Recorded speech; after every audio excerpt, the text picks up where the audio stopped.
All right, so we're going to go through a little assessment for chest training to know, one, what pec fibers we're using, and two, how to set up the cable machine, because it's going to make a big difference how close, how far away we are from the machine, and also the angle of the cable to make sure we're effectively training that muscle. So as we went through before, we're breaking up our chest into upper, mid, and lower fibers. So more specifically, that would be our clavicular fibers, sternal, and costal. So if we use mine here as a demonstration, we're going to be thinking about, if we're thinking about the clavicular, those 2 points are the ones we're bringing together. So it's up and in is our focus across the body.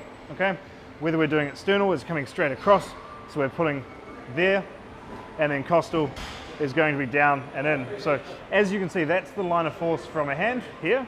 So what we want to do with the cable is try set that up to align with that, because there's too many guys with a high cable angle trying to shove straight across, whereas everything's just pulling them up. So by lining those up directly, we know that what muscle we're training, and it's just the most efficient line of force for what we're training. So we're going to start with the clavicular pec here.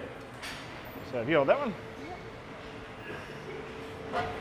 So what we've done is go a slightly lower cable angle than her shoulder, so that when she's at the starting point back here, it's going to be pulling her down slightly. We're starting it, and then we're going to, from there, we're going to go up and in, and try focus on internally rotating slightly if you can at the top. But lean into that slightly, drive up and in with the pec. Upper arm comes across the body, up and in here. So whether you can, as you can see, come back down.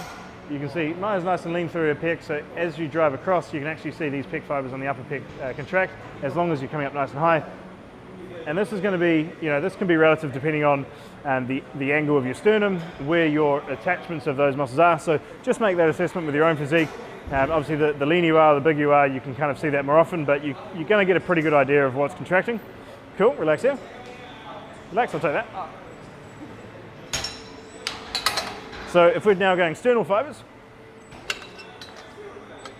we're going to bring that up slightly to be in line with her pec, or the sternal pec. So when she comes to the back of the rep, you can see that now that's in line directly with her mid-pec fibers, sternal fibers, so that when she comes across, again, the angle of the cable is in the same line as her arm. With all of these variations, you are going to find a better contraction of the pec if you focus on driving your elbows across, not your hands. And there's a slight internal rotation function of the pec, so that rotation, as long as the elevation doesn't come to the shoulders, you're actually going to get that pec shorter. So focus on driving the elbows in, not the hands. And that's those sternal fibers. Perfect, and then last one we're going to go through costal. Gotcha.